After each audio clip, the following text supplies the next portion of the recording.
Up until recently, developing countries, the world is in a danger zone.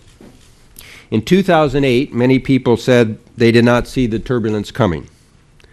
Leaders have no such excuse now, and dangerous times will call for courageous people.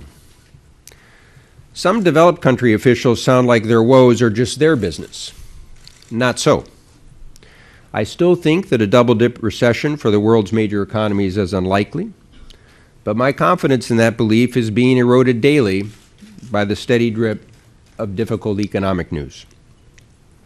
A crisis made in the developed world could become a crisis for developing countries. Europe, Japan, and the United States must act to address their big economic problems before they become bigger problems for the rest of the world. Not to do so is irresponsible. While developed countries stumble, the situation for emerging markets may be changing for the worse.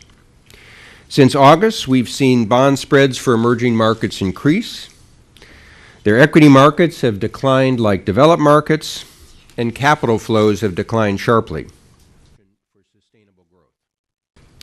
A fall in developing countries' domestic demand would mean we'd lose their economic engines as drivers of global recovery.